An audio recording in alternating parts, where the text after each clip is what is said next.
നമുക്ക് 1 കൊരിന്ത്യർ ലേഖനത്തിൽ നിന്നാണ് നമ്മൾ ഇന്ന് പഠിക്കുന്നത്. 1 കൊരിന്ത്യർ ലേഖനം 12-ാമത്തെ അധ്യായം 4-ാമത്തെ വചനത്തിൽ നിന്ന് ഗിഫ്റ്റുകളെ കുറിച്ചായിരിക്കും നമ്മൾ പഠിക്കുന്നത്. നമ്മൾ വരങ്ങളെ കുറിച്ചാണ് പഠിക്കുന്നത്. അപ്പൊ ഞാൻ തന്നെ അത് വാക്യം വായിക്കാം. എന്നാൽ കൃപാവരങ്ങളിൽ വ്യത്യാസമുണ്ട്. അപ്പൊ ഇവിടെ വായിക്കുന്നത് കൃപാവരങ്ങളിൽ വ്യത്യാസമുണ്ട്. ഈ കൃപാവരങ്ങൾ എന്തിനാണ് എന്ന് 7-ാമത്തെ വാക്യത്തിൽ കൊടുക്കുന്നുണ്ട്. അപ്പൊ കൃപാവരങ്ങളിൽ വ്യത്യാസമുണ്ട്. അപ്പൊ കൃപാവരങ്ങൾ എന്തൊക്കെയാണ്? അപ്പൊ അതിനു മുമ്പ് ഞാൻ ഒരു ഇൻട്രൊഡക്ഷൻ എന്ന നിലയിൽ പറഞ്ഞു പോകാം, മുഖവര എന്ന നിലയിൽ പറയാം. ഈ ദൈവവചനം പഠിക്കുമ്പോൾ എങ്ങനെയാണ് ദൈവവചനം പഠിക്കേണ്ടത്? ദൈവവചനം പഠിക്കുമ്പോൾ നമുക്കുണ്ടാകേണ്ടുന്ന ചിന്തയും മനോഭാവവും ആര് പറഞ്ഞു എന്നുള്ളതല്ല, ബൈബിൾ എന്തു പറയുന്നു എന്നുള്ളതായിരിക്കണം നമ്മുടെ ഏറ്റവും വലിയ ചിന്ത. അല്ലെങ്കിൽ നമ്മൾ എപ്പോഴും ശ്രദ്ധിക്കേണ്ടത് ബൈബിൾ അതിനെക്കുറിച്ച് എന്ത് പറയുന്നു. ഒരാളിപ്പോൾ പറയുന്നു ഓക്കെ ഗുഡ്, ഇറ്റ്സ് ഗുഡ്. ഇപ്പൊ പണ്ഡിതന്മാരാകാം, പിന്നെ നമുക്ക് ലഭിക്കുന്ന കൃപാവരങ്ങളുള്ളവരാകാം, ആരും ആയിക്കോട്ടെ, വാട്ട് എവർ ഇറ്റ് ഈസ്. കാരണം ഞാൻ ഈ 5 മനോഭാവങ്ങൾ പറഞ്ഞു വന്ന സമയത്ത് ഒരിക്കൽ ഞാൻ പറഞ്ഞിട്ടുണ്ടായിരുന്നു. 5-ാമത്തെ മനോഭാവമായിട്ട് ഞാൻ പറഞ്ഞു പഠന മനോഭാവം നമുക്കുണ്ടായിരിക്കണം. അതിന് ഞാൻ ഉദാഹരണമായിട്ട് പറഞ്ഞ അധ്യായം അപ്പോസ്തലപ്രവൃത്തികളുടെ പുസ്തകം 17-ാമത്തെ അധ്യായം അതിന്റെ 11-ാമത്തെ വചനത്തിൽ നിന്നാണ് ഞാൻ പറഞ്ഞത്. പഠന മനോഭാവത്തോടുള്ള ബന്ധത്തിൽ ബെരോവയിലുള്ളവരെ കുറിച്ചാണ് അവിടെ പറഞ്ഞിരിക്കുന്നത്. അവർ തെസ്സലോനിക്കയിലുള്ളവരെക്കാൾ ഉത്തമന്മാരായിരുന്നു. എന്തുകൊണ്ടെന്നാൽ അവർ ദൈവവചനം ദിനംപ്രതി കേൾക്കുന്നത് അങ്ങനെ തന്നെയോ എന്ന് തിരുവെഴുത്തുകളെ ദിനംപ്രതി പരിശോധിക്കുന്ന ഒരു ശീലമുണ്ടായിരുന്നു. അപ്പൊ നിങ്ങൾ ശ്രദ്ധിക്കണം, പൗലോസ് ആണ് പ്രസംഗിക്കുന്നതെങ്കിലും അവർ ദൈവവചനത്തിൽ എന്തു പറഞ്ഞിരിക്കുന്നു എന്നുള്ളത് നോക്കുന്ന ഒരു ശീലം നല്ലൊരു ശീലമാണ്.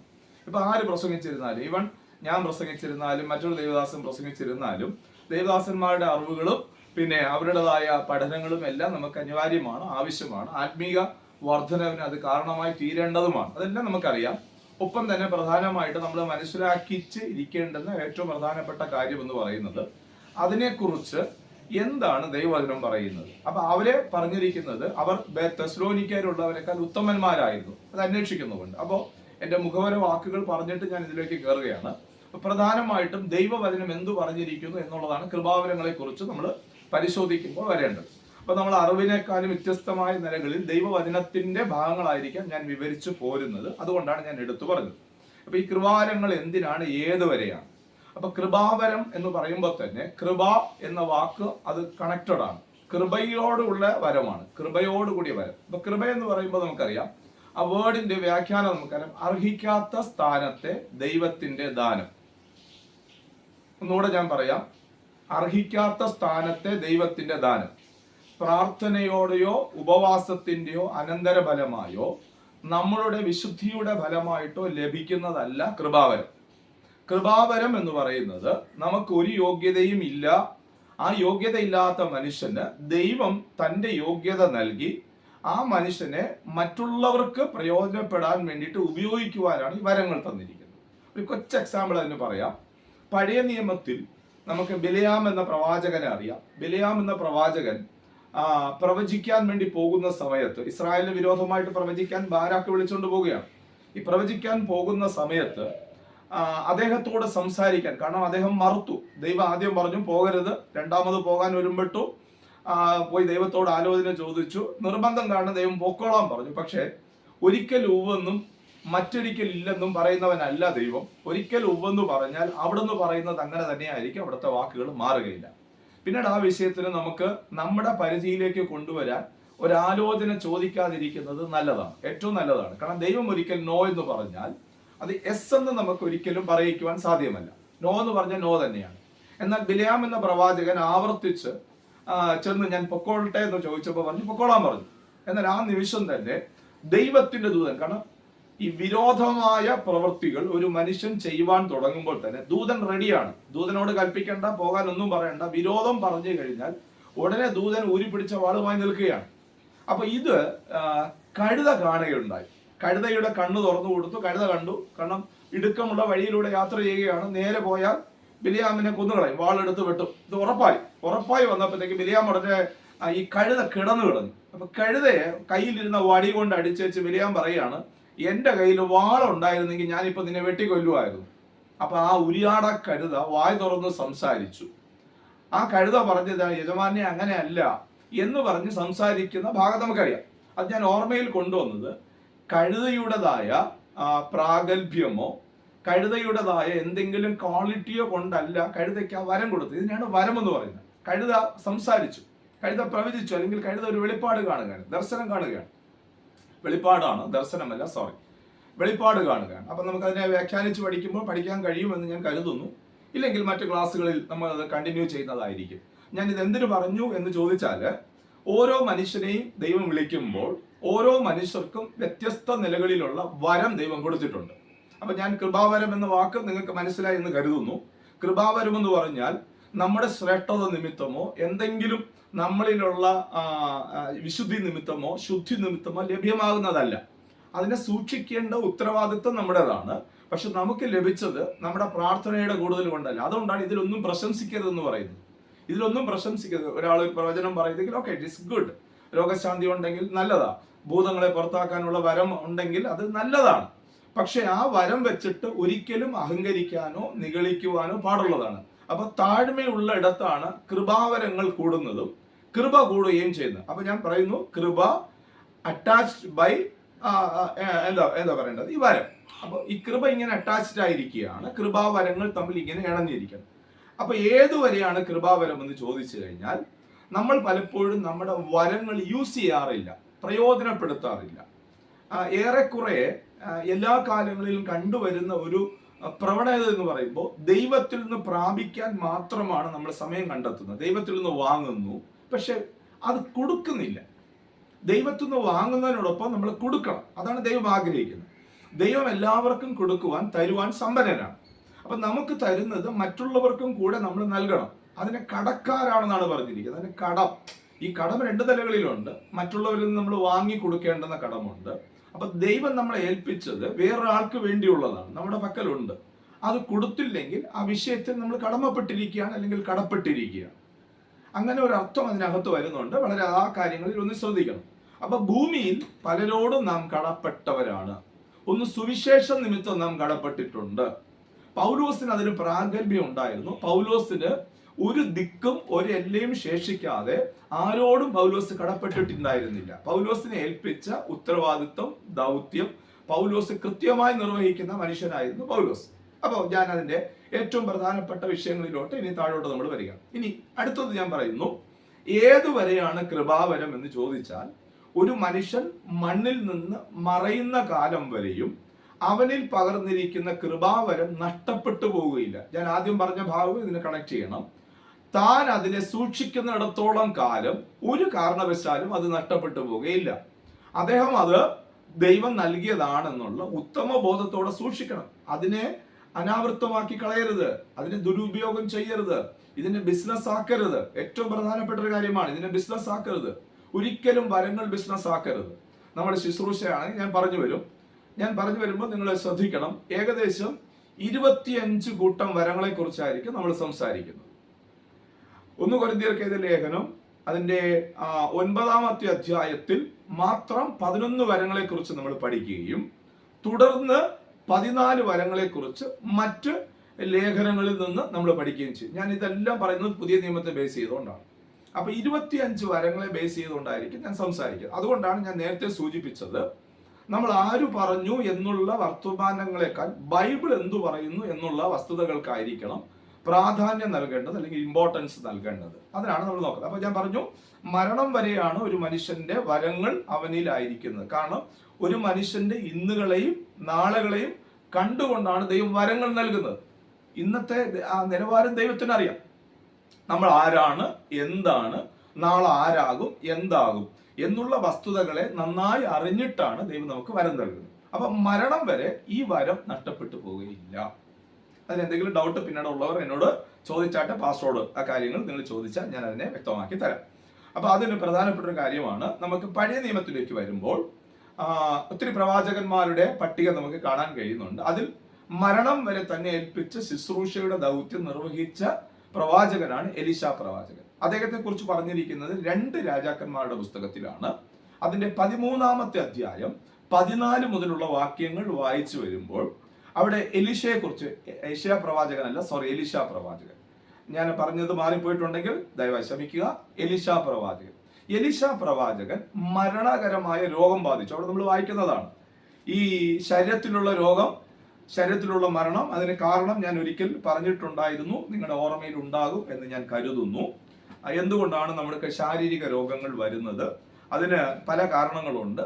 അതിന് പ്രധാനപ്പെട്ട ഘടകം ലോകത്തിലേക്ക് പാപം വന്നത് തന്നെയാണ് അതിന്റെ ഒന്നാമത്തെ റീസൺ. എന്നാൽ ഇപ്പോ നമുക്ക് രോഗങ്ങൾ വരുന്നതിന്റെ റീസൺസ് ശരീരത്തിന്റെ വീണ്ടെടുപ്പ് നടക്കായിക കൊണ്ടാണ് എന്ന് റോമർക്കെഴുതിയ ലേഖനം 8-ാമത്തെ അധ്യായം 23-ാമത്തെ വാക്യത്തെ ആധാരമാക്കി പറഞ്ഞിട്ടുണ്ട്.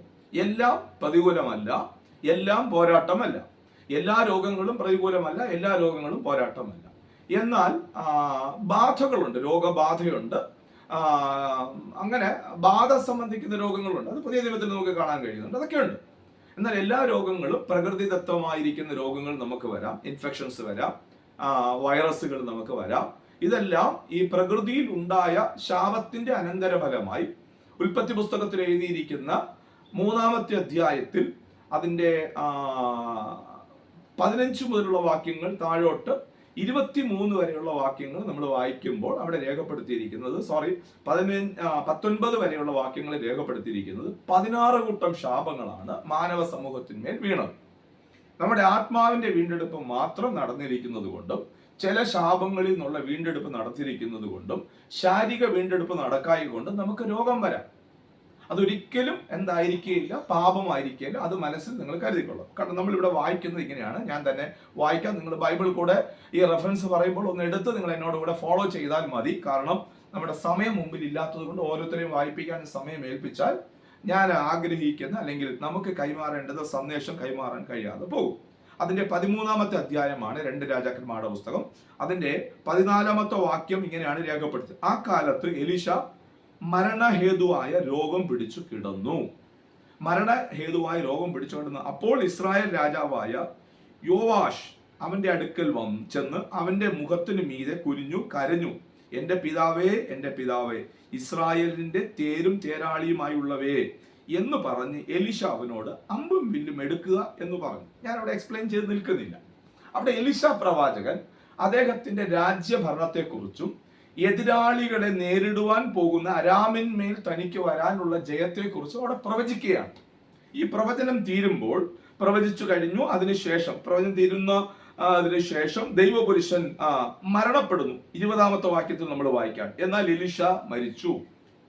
പ്രവചനം കഴിഞ്ഞ ആ ടൈം ആയിരിക്കില്ല, ഈ പീരീഡിലായിരിക്കാം എലീശ പ്രവാചകൻ മരിക്കുന്നു. അപ്പോ ഞാൻ പറഞ്ഞ ഭാഗം ഇവിടെ കണക്ട് ചെയ്യുകയാണ്. ഒരു മനുഷ്യരിലെ കൃപാവരം ദൈവം അവന് പകർന്നു തന്നാൽ ആ മനുഷ്യൻ വിശുദ്ധി സൂക്ഷിക്കുന്നിടത്തോളം പരിപാവനമായും പവിത്രമായും അതിന് കൊടുക്കേണ്ടുന്ന ഘനം കൊടുത്ത് ശുശ്രൂഷ ചെയ്യുന്നെങ്കിൽ അത് ഏത് ശുശ്രൂഷയായിരുന്നാലും റിട്ടയർമെന്റ് അവനില്ല. ദൈവം കൊടുക്കുന്ന ശുശ്രൂഷകൾ റിട്ടയർമെന്റ് ഇല്ല. റിട്ടയർമെന്റ് ഇല്ലാത്ത ശുശ്രൂഷയാണ് ദൈവം ഒരു മനുഷ്യനെ ഏൽപ്പിക്കുന്നത്. മരണകരമായ ഏത് സാഹചര്യം വന്നിരുന്നാലും മനസ്സ് തളർന്നു പോകരുത്. പലരും എന്തുകൊണ്ടാണ് കൃപാവരങ്ങൾ യൂസ് ചെയ്യാൻ പറ്റാതെ പോകുന്നു എന്ന് ചോദിച്ചാൽ അതിനൊറ്റ മറുപടിയേ ഉള്ളൂ, മനസ്സ് പലരുടെയും തളർന്നു പോകും. അയ്യോ, ഞാൻ ഈ ബലഹീനമായി പോയല്ലോ, ഞാൻ ഇന്ന അവസ്ഥയിലാണല്ലോ, ഞാൻ ഈ അവസ്ഥയിൽ ഇരുന്ന് എന്താ മറ്റുള്ളവരെ ഉപദേശിക്കാൻ, എന്റെ സാഹചര്യത്തിന് മാറ്റം വരട്ടെ, എന്റെ നിലയ്ക്ക് മാറ്റം വരട്ടെ, അതല്ലേ സംഭവിക്കുന്നത്? നിങ്ങൾ ഒന്ന് ചിന്തിച്ചേ. പലപ്പോഴും നമ്മൾ സുവിശേഷം പറയാനുള്ള ആത്മപ്രേരണ ഉണ്ടായാലും പറയാറില്ല. കാരണം എന്റെ പല കാര്യത്തിനും മറുപടി വന്നിട്ടില്ല. ഒരുപക്ഷെ അവർ തിരിച്ച് എന്നോട് ചോദിച്ചാൽ ഞാൻ എന്തുവാ മറുപടി പറയുക അവരോട്? അതല്ലേ നമ്മൾ ഉദ്ദേശിക്കുന്നത്? ഞാൻ എന്തു മറുപടി പറയും? എന്റെ കട്ടത ആദ്യം മാറട്ടെ, എന്റെ ബലഹീനത ആദ്യം മാറട്ടെ, എന്റെ പ്രയാസം ആദ്യം മാറട്ടെ, എന്റെ പ്രതിസന്ധി ആദ്യം മാറട്ടെ. ഇത് മാറിയിട്ട് ഞാൻ ഉപദേശിക്കാം അല്ലെങ്കിൽ ഞാൻ പറയാം എന്നുള്ളതല്ലേ ചിന്തിക്കുന്നത്? നിങ്ങൾ നോക്കിയ എലീശ പ്രവാചകന്റെ ജീവിതത്തിൽ അങ്ങനെ ചിന്തിച്ചിരുന്നെങ്കിൽ, എലീശ പ്രവാചകൻ മരണകരമായ രോഗമാണ്, നിങ്ങൾക്ക് ഒന്നുകൂടെ ഞാൻ പറയാം, മരണകരമായ രോഗമാണ് ബാധിച്ചു കിടക്കുന്നത്. പക്ഷെ അദ്ദേഹത്തിന്റെ മനസ്സ് തളർന്നു പോയിട്ടില്ല. കാരണം ദൈവം എന്താണെന്നും തന്റെ ശരീരം എന്താണെന്നും നന്നായി ബോധ്യമുള്ള, ദൈവവചനം നന്നായി മനസ്സിലാക്കിയിട്ടുള്ള ആളാണ് എലീശ പ്രവാചകൻ. അതുകൊണ്ട് മനസ്സ് തളർന്നു പോയില്ല. അപ്പൊ നമ്മുടെ കൃപാവരങ്ങൾ, നമ്മുടെ ശുശ്രൂഷകൾ, ഞാൻ ഈ പറഞ്ഞു വരുന്നത് പരിശുദ്ധാത്മ അഭിഷേകം പ്രാപിച്ച ഓരോ മനുഷ്യരിലും കൃപാവരങ്ങൾ ഉണ്ട്. അപ്പോൾ ഞാൻ അത് ചൂണ്ടിക്കാണിച്ചു തരികയാണ്. നമ്മൾ അത് കണ്ടെത്തുകയും അത് പ്രയോജനപ്പെടുത്തുകയും ചെയ്യുമ്പോൾ നമ്മുടെ വിഷയങ്ങൾക്ക് വേണ്ടി മാത്രം നോക്കി പാർക്കുന്ന ഒരു രീതിക്കപ്പുറമായി നാം മറ്റുള്ളവർക്ക് ആശ്വാസമായി മാറത്തക്ക നിലകളിൽ ദൈവം നമ്മളെ പ്രയോജനപ്പെടുത്തും. അപ്പൊ കൊരിന്ത്യ ലേഖനത്തിൽ നമ്മൾ വന്നപ്പോൾ അവിടെ ഞാൻ കാണിച്ചു തന്ന കാര്യമാണ്, അല്ലെങ്കിൽ അവിടെ നമ്മൾ നോക്കിയ കാര്യമാണ് 1 കൊരിന്ത്യ ലേഖനം അതിന്റെ 12-ാമത്തെ അധ്യായത്തിലേക്ക് നമ്മൾ വന്നപ്പോൾ 4-ാമത്തെ വാക്യമാണ് ഞാൻ കുറിവാക്യമായി വായിച്ചത്. എന്നാൽ കൃപാവരങ്ങളിൽ വ്യത്യാസമുണ്ട് എന്നാണ് അവിടെ പറഞ്ഞു വരുന്നത്. അപ്പൊ എല്ലാവരിലും കൃപാവരമുണ്ട്, എന്നാൽ ഈ കൃപാവരങ്ങളിൽ വ്യത്യാസമുണ്ട്. ഇനി 7-ാമത്തെ വാക്യത്തിൽ എന്തിനാണ് കൃപാവരം എന്ന് പറഞ്ഞിട്ടുണ്ട്. അവിടെ 7-ാമത്തെ വാക്യം വായിക്കുന്നത് ഇങ്ങനെയാണ്: എന്നാൽ ഓരോരുത്തന് അത് ആത്മാവിന്റെ പ്രകാശനം പൊതുപ്രയോജനത്തിനായി നൽകപ്പെടുന്നു. അപ്പൊ ശ്രദ്ധിച്ചായിരുന്നു, പൊതുപ്രയോജനത്തിനായി. ഒരു കുഞ്ഞു ഉദാഹരണം പറഞ്ഞാൽ, നമ്മുടെ കർത്താവായിരിക്കുന്ന യേശുക്രിസ്തുവിന്റെ പരിശുദ്ധ ശുശ്രൂഷ വേളയിൽ ഭക്ഷണമില്ലാതെ വലഞ്ഞ ആളുകളെ കണ്ടിട്ട് യേശു മനസ്സറിഞ്ഞു. അപ്പൊ ചോദിച്ചു, ഇവിടെ ഇവർക്ക് ഭക്ഷണം നിങ്ങൾ കൊടുക്കണം. പറഞ്ഞു, ഞങ്ങളുടെ കയ്യിൽ ഒന്നുമില്ല, ഇവിടെ ഒരു ബാലകനുണ്ട്, അവന്റെ കയ്യിൽ കുറച്ച് അപ്പവും കുറച്ച് മീനേ ഉള്ളൂ, പിന്നെ മറ്റൊന്നും ഞങ്ങളുടെ കയ്യിലില്ല. യേശു പറഞ്ഞു, ഒരു കാര്യം ചെയ്യും, അതിങ്ങനെ എൻ്റെ കയ്യിൽ കൊണ്ടുപോവാ, ഇവരെ പന്തിയായിട്ട് ഇരുത്തിക്കാട്ടെ. എല്ലാവരെയും പന്തിയായിട്ട് ഇരുത്തി അവരുടെ കയ്യിൽ അവർ കൊണ്ടുവന്ന അപ്പത്തെ വാഴ്ത്തി കർത്താവ് കൊടുത്തു, മീനിനെയും വാഴ്ത്തി കൊടുത്തു. ഇത് അങ്ങനെ തന്നെ ഇരിക്കുകയാണ്. എത്ര അപ്പം ഉണ്ടായിരുന്നു? ആ അപ്പം അങ്ങനെ തന്നെ ഇരിക്കുകയാണ്. ഈ അപ്പം എങ്ങനെയാ വർദ്ധിച്ചെന്നറിയാമോ? ഒരു കൊട്ടയിലാ പ്രാർത്ഥിച്ചത്. ഒരു കൊട്ടയിൽ പ്രാർത്ഥിച്ചു, മറ്റു ഒഴിഞ്ഞ കൊട്ടകളെല്ലാം കൊണ്ടുവരികയാണ്. അപ്പോൾ ഈ ഒഴിഞ്ഞ കൊട്ടയിൽ ഈ 5 യവത്തപ്പം ഇരിക്കാന്ന് കരുതുക. ഈ 5 യവത്തപ്പം പ്രാർത്ഥിച്ചു. ഈ പ്രാർത്ഥിച്ചു കഴിഞ്ഞപ്പോൾ ഈ 5 യവത്തപ്പം 5000 യവത്തപ്പമായി മാറിയില്ല, 5 തന്നെയാണുള്ളത്. ഈ കൊട്ടയിൽ നിന്ന് ഒരപ്പം എടുത്ത് മറ്റൊരു കൊട്ടയിൽ ഇടുമ്പോൾ വീണ്ടും 5 ഉണ്ടായിരിക്കും. പിന്നെയും മറ്റൊരപ്പം ഇടുമ്പോൾ ഈ കൊട്ടയിൽ 5 തന്നെയാണ്. ഈ കൊട്ട വറ്റിപ്പോകാത്ത ഒരു ഉറവ പോലെ. ഇതിനെ നമുക്ക് വരങ്ങളോട് ഉപമിക്കാം. കാരണം എത്ര അധികം കൊടുക്കുന്നോ ആ വരം അവിടെ തന്നെ ഉണ്ടായിരിക്കും. ആ വരം അവിടെ തന്നെ ഉണ്ടായിരിക്കും. നോക്കിയേ, 5000 പേർക്ക് കൊടുത്ത് തൃപ്തിയാകത്തക്ക നിലയിൽ ഈ കൊട്ടയിൽ വന്നുകൊണ്ടേയിരുന്നു. ഈ കൊട്ടയിൽ നിന്ന് എടുത്തില്ലെങ്കിൽ അത് 5 തന്നെ ഇരിക്കും. അതിന് വർധനമുണ്ടാവില്ല, അതിന് മാറ്റം ഉണ്ടാവില്ല, അതിന് ഗുണമുണ്ടാവില്ല, അത് വേറൊരാളുടെ വിശപ്പടക്കുകയില്ല. അങ്ങനെ വിശപ്പടക്കാതെ വരുമ്പോൾ നമ്മുടെ കയ്യിൽ കൊടുത്ത അപ്പം മറ്റുള്ളവർക്ക് കൊടുക്കാതെ വരുമ്പോൾ കൊടുക്കാനാ തന്നിരിക്കുന്നത്. കൊടുക്കാതെ വരുമ്പോൾ ഇത് ഒരു കാലത്ത് ചോദ്യം ചെയ്യപ്പെടും. എപ്പോഴായിരിക്കാം ചോദ്യം ചെയ്യപ്പെടുന്നത്? നമ്മളെല്ലാവരും ദൈവസന്നിധിയിൽ വെള്ള സിംഹാസനത്തിന് മുമ്പിൽ നിൽക്കേണ്ടി വരും ഒരു ദിവസം. കണ്ടോ? ആബാലവൃത്തം സകല ജനങ്ങളും നിൽക്കേണ്ടി വരും. ന്യായവിധിക്കല്ല, പ്രതിഫല വിഭജന സമയത്ത്. ന്യായവിധിയുണ്ട്, അത് ഭീമയാണ്. പ്രതിഫല വിഭജനമുണ്ട്. അപ്പൊ പ്രതിഫലം വിഭജിക്കാൻ വേണ്ടി നമ്മൾ അവിടെ പോയി നിൽക്കുമ്പോൾ അതാണ് ചിലർ നിത്യനിന്ദയ്ക്കും ചിലർ നിത്യലജ്ജയ്ക്കുമായിട്ട് ഉണരുന്നത്. കണ്ടോ? മനസ്സിലാവുന്നുണ്ടോ? ചിലർ നിത്യനിന്ദയ്ക്കും ചിലർക്ക് ലജ്ജയായിരിക്കും. കാരണം അയ്യോ, അന്ന് നമ്മൾ ഒരു മനസ്താപം ഉണ്ടായിരിക്കും. അന്ന് മാനസാന്തരം എന്ന വാക്കിന് കറക്റ്റ് ട്രാൻസ്ലേഷൻ ആ അർത്ഥങ്ങൾ പരിശോധിക്കുമ്പോൾ അനുതാപം എന്നതാണുള്ളത്. അന്ന് നമ്മൾ അനുതപിക്കും, അയ്യോ ഞാനിത് എൻ്റെ കയ്യിൽ അപ്പം കിട്ടിയിട്ട് ഞാനിത് കൊടുത്തില്ലല്ലോ, കൊടുക്കുവാനായിരുന്നല്ലോ കർത്താവ് എനിക്ക് തന്നത്, അയ്യോ എൻ്റെ കയ്യിൽ ഇത് ഉണ്ടായിരുന്നല്ലോ. അപ്പൊ ഉണ്ടായത് നമുക്ക് മനസ്സിലാക്കാതിരുന്നാൽ അത് ദൈവത്തിന്റെ തെറ്റല്ല. അതിനാണ് നമുക്ക് എല്ലാവർക്കും അറിയാവുന്ന ഭാഷയിൽ അറിയാവുന്ന രീതിയിൽ വളരെ ലളിതമായിട്ട് ദൈവവചനം തന്നിരിക്കുന്നത്. അപ്പൊ ഈ ദൈവവചനം പാടാണോ ഗ്രഹിക്കാൻ? ഒരു പാടുമില്ല. അതുകൊണ്ടാണ് ലളിതമായ മാർഗത്തിലാണ് ഇത് രേഖപ്പെടുത്തിയിരിക്കുന്നത്. എൻ്റെ ഒരു സ്നേഹിതൻ ഇതിനെക്കുറിച്ച് വിവരിക്കുമ്പോൾ പറഞ്ഞത്, എന്തുകൊണ്ടാണ് ബൈബിൾ വ്യാഖ്യാനിക്കപ്പെടുന്നു എന്ന് ചോദിച്ചാൽ അദ്ദേഹത്തിന്റെ ഭാഷയിൽ അദ്ദേഹം പറഞ്ഞതാണ്, ബൈബിൾ അനുസരിക്കുവാൻ മനസ്സില്ലാത്തത് കൊണ്ടാണ് ബൈബിൾ വ്യാഖ്യാനിക്കേണ്ടി വരുന്നത്. ഒരർത്ഥത്തിൽ ശരിയാണ്. കാരണം ലഘൂകരിക്കുവാനും ലളിതവൽക്കരിക്കുവാനും അതിനകത്ത് എന്തെങ്കിലും ലൂപ്പ് ഹോൾ ഉണ്ടോ, ഇത് ഞാൻ ചെയ്യാതിരിക്കുവാൻ വേണ്ടിയിട്ട് എന്തെങ്കിലും വഴിയുണ്ടോ എന്ന് കണ്ടുപിടിക്കാൻ വേണ്ടിയിട്ട് ഒക്കെ ബൈബിൾ ഇങ്ങനെ അന്വേഷിക്കുന്ന ആളുകളുണ്ട്.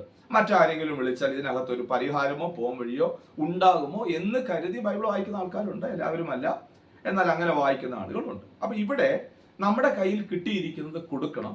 ഇത് കൊടുത്തില്ല എങ്കിൽ ഒരു കാലത്ത് നമ്മൾ എല്ലാവരും മരണപ്പെട്ടേ പറ്റത്തുള്ളൂ. ഞാൻ നിങ്ങളെ ഭയപ്പെടുത്തുകയല്ല. ഒരു പക്ഷേ ഇതിനകത്ത് നിൽക്കുന്ന എല്ലാവരും, ഞാൻ ഉൾപ്പെടെ, നമ്മുടെ നാളുകൾ എത്രയാണെന്ന് നമുക്ക് അറിയത്തില്ല. അതുകൊണ്ടാണ് സങ്കീർത്തനക്കാരൻ ദൈവത്തോട് ചോദിക്കുന്നത്, എൻ്റെ നാളുകളെ എണ്ണുവാൻ എനിക്ക് ദൈവമേ കൃപ നൽകണമേ, അല്ലെങ്കിൽ നാളുകളെ എനിക്ക് ഗ്രഹിപ്പിച്ചു തരണമേ. അപ്പോ ഇതെന്തിനാണ് ഗ്രഹിക്കുന്നത്? ഞാൻ എന്തുമാത്രം ഉള്ളൂ, ഞാൻ എത്ര ക്ഷണികനാണ്. ഒരു വർഷം 365 ദിവസമാണ് ഉള്ളെങ്കിൽ ഒന്നും ആലോചിച്ച് നോക്കിയേ, 10 വർഷം ആകുമ്പോൾ നമ്മൾ എത്ര കാലം ജീവിക്കും? 3650 ദിവസം നമ്മൾ ജീവിക്കുള്ളൂ. അപ്പൊ നമ്മുടെ ജീവിതത്തിന്റെ 70 വയസ്സോ 80 വയസ്സോ 50 വയസ്സോ ആയെങ്കിൽ ഇനി ഒരു 20 വർഷം നമുക്ക് ശേഷിപ്പിക്കുന്നു എങ്കിൽ ആരോഗ്യം ആയുസ്സും ദൈവം നൽകി തന്നാൽ നമുക്കൊരു 7000 വർഷം അല്ലെങ്കിൽ ഒരു 7500 വർഷം ഇത്രയൊക്കെ നമുക്ക് ഭൂമിയിൽ ജീവിക്കാൻ സാധ്യമാകുള്ളൂ. അപ്പൊ ഈ ഭൂമിയിൽ ജീവിക്കുന്ന ആയുഷ്കാലത്ത് നമുക്ക് ലഭിച്ച കൃപാവരങ്ങളെ കുറിച്ച് അറിഞ്ഞുകൂടാതെ നമ്മൾ ഇരുന്നാൽ അതിന് ഉത്തരവാദി ദൈവമല്ല. അറിഞ്ഞ ഞാൻ അത് പഠിപ്പിച്ചു തരേണ്ടത് എൻ്റെ ഉത്തരവാദിത്വവും അറിയേണ്ടത് നമ്മുടെ കടമയുമാണ്. ഇത് അറിയുമ്പോൾ ഇത് നമ്മൾ പൊതുപ്രയോജനത്തിനായിട്ട്, മറ്റുള്ളവർക്ക് ആശ്വാസത്തിനായി, മറ്റുള്ളവർക്ക് ഗുണത്തിനായി അത് ഉപയോഗിക്കപ്പെടണം. അതാണ് ഇതിന്റെ ആധികാരികത. ഇത് ആധികാരികത മനസ്സിലാക്കുന്നതിനകത്ത് കയറാൻ പറ്റില്ല. അപ്പൊ നമുക്ക് ഇതിനകത്ത് ഒരു ഡൗട്ട് വന്നില്ലേ, കൃപാവരങ്ങൾ 9 അല്ലയോ എന്നുള്ള ഒരു ഡൗട്ട് നമുക്ക് ഇതിനകത്ത് വന്നു. 25 എന്ന് ഞാൻ പറഞ്ഞപ്പോൾ നമുക്ക് അതിനകത്ത് അങ്ങനെ ഒരു ഡൗട്ട് ഇതിനകത്ത് പെട്ടെന്ന് വന്നു. അത് നമ്മൾ പ്രധാനമായിട്ട് നോക്കുന്നത്, അതാണ് ഞാൻ ചോദിച്ചത്. ഈ 9 കൃപാവരമെന്ന് ബൈബിൾ പറഞ്ഞിട്ടില്ല. അതാ ഞാൻ പറഞ്ഞത്, ബൈബിളിലാണ് നമ്മൾ എപ്പോഴും ശ്രദ്ധ പതിപ്പിക്കേണ്ടത്. ബൈബിൾ ഒരു സ്ഥലത്തും അപ്പോസ്തലന്മാരോ കൃപാവരങ്ങൾ 9 ഉള്ളത് അത് 12-ാമത്തെ അധ്യായത്തിൽ 1 കൊരിന്ത്യർ ലേഖനത്തിൽ എഴുതിയിരിക്കുന്നതാണെന്ന് പറഞ്ഞിട്ടില്ല. ഇത് ആരോ വിഭജനം നടത്തിയപ്പോൾ അല്ലെങ്കിൽ ഇതിനെ ക്രോഡീകരിക്കുന്ന സമയങ്ങളിലൊക്കെ കൃപാവരങ്ങളുടെ പട്ടിക 9 എഴുതി. അതിന് പ്രധാന കൃപാവരങ്ങൾ, അപ്രധാന അങ്ങനെ പ്രധാന അപ്രധാന കൃപാവരങ്ങൾ എന്നുള്ള ഒന്നില്ല. എല്ലാം തത്തുല്യമായ നിലകളിലാണ്. അത് പാപമായിരുന്നാലും ആ തട്ടിൽ തന്നെയാണ് ബൈബിൾ രേഖപ്പെടുത്തിയിരിക്കുന്നത്. കൂടിയ പാപം കുറഞ്ഞ പാപമില്ല, എന്നാൽ മരണകരമായ പാപമുണ്ട്. അത് നമുക്ക് പിന്നത്തിൽ പഠിക്കാം. ഇതും കൂടെ ഞാൻ കൂട്ടി എന്തായാലും കുഴയ്ക്കുന്നില്ല. അപ്പൊ ഇവിടെ കൃപാവരങ്ങൾ എന്ന് പറയുമ്പോൾ 9 അല്ലയോ എന്ന ചിന്ത വരും. 9 എന്ന് ബൈബിൾ പറഞ്ഞില്ല. അതുകൊണ്ടാണ് ഞാൻ തുടക്കത്തിൽ പറഞ്ഞത്, ബൈബിൾ എന്തു പറയുന്നു എന്നതാണ് നമ്മൾ പരിശോധിക്കുന്നത്. ആരെന്തു പറയുന്നു എന്നുള്ളതല്ല, ബൈബിൾ എന്തു പറയുന്നു. ഇനി ആ ഭാഗത്തോട്ട് നമ്മൾ കുറച്ചുകൂടെ ഡീപ്പായിട്ട് കയറും. ശുശ്രൂഷകളെല്ലാം വരങ്ങളാണ് എന്നാണ് ദൈവവചനത്തിൽ വ്യക്തമാക്കുന്നത്. അപ്പൊ ആദ്യം നമുക്ക് ഈ ഭാഗങ്ങളൊന്ന് നോക്കിയിട്ട് തുടർന്ന് മുന്നോട്ട് പോകുന്നതായിരിക്കും നല്ലത്. അപ്പൊ 9 കൃപാവരങ്ങളെ സംബന്ധിക്കുന്ന കാര്യങ്ങൾ രേഖപ്പെടുത്തിയിരിക്കുന്നത് 12-ാമത്തെ അധ്യായം അതിന്റെ 8, 9, 10, 3 വാക്യങ്ങളിലാണ്. ഒന്നുകൂടെ ഞാൻ ആവർത്തിക്കാം. 1 കൊരിന്ത്യർ ലേഖനം 12-ാമത്തെ അധ്യായം 8, 9, 10 ഈ 3 വാക്യങ്ങൾക്കകത്താണ് 9 കൃപാവരങ്ങളെ സംബന്ധിക്കുന്നത് എഴുതിയിരിക്കുന്നത്. ആ കൃപാവരങ്ങൾ എന്തൊക്കെയാണെന്ന് നമുക്ക് ഞാൻ വിശദീകരിച്ച് പഠിപ്പിക്കാം. ഇത് നമ്മളിലുള്ളത് ഏതാണ് എന്ന് കണ്ടുപിടിക്കുക. കാരണം ദൈവത്തിന് എല്ലാവരെയും കുറിച്ച് ഒരു പദ്ധതിയുണ്ട്. അതുകൊണ്ടാണ് എഫേസ്യർക്കെതിരെ ലേഖനത്തിൽ അപ്പോസ്തലനായിരിക്കുന്ന പൗലോസ് പറഞ്ഞത്, വിളിയാലുള്ള ആശ ഇന്നതെന്ന് നമ്മൾ അറിയണം.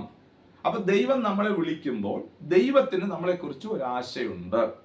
അപ്പൊ നമ്മൾ മനസ്സിലാക്കേണ്ടത് എന്താണ് ഗോഡ്സ് പർപ്പസ്. ദൈവമേ, എന്റെ വിളി എന്താണ്, എന്നെ എന്തിനാണ് വിളിച്ചിരിക്കുന്നത്.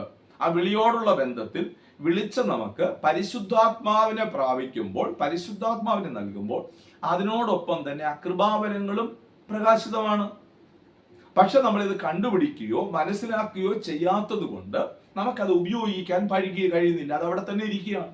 ഈ എന്താ പറയേണ്ടത്, ഈ ദ്രഹ്മ കൊടുത്ത മനുഷ്യനെ കുറിച്ച് നമുക്ക് ബൈബിളിൽ വായിക്കുന്നുണ്ട്.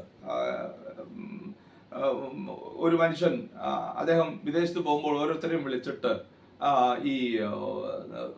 അവർക്ക് താലന്ത് കൊടുക്കുകയാണ്. ഈ താലന്ത് കൊടുക്കുമ്പോൾ ഒരുത്തനൊന്ന് കിട്ടി, അവൻ അതിനെ കൊണ്ട് കുഴിച്ചിട്ടു.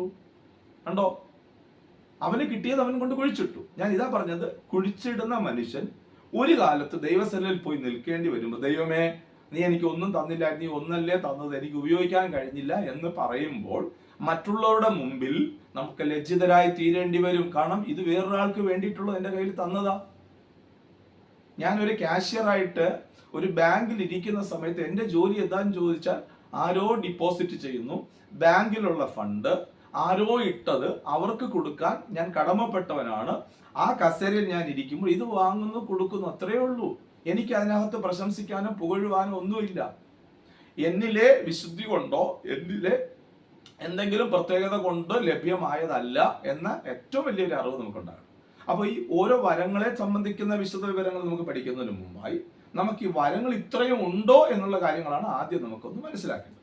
ഇതിൽ എന്നിലുള്ള വരങ്ങൾ ഏതാണ് എന്നതിനെ നമ്മൾ മനസ്സിലാക്കണം. ഓക്കെ, അപ്പൊ ഈ വരങ്ങൾ എങ്ങനെയാണ് യൂട്ടിലൈസ് ചെയ്യേണ്ടത്, എങ്ങനെ നമ്മൾ ഉപയോഗിക്കേണ്ടത്, നമ്മൾ എങ്ങനെയാണ് യൂസ് ചെയ്യേണ്ടത്, അതിനെക്കുറിച്ച് നമ്മൾ നോക്കും.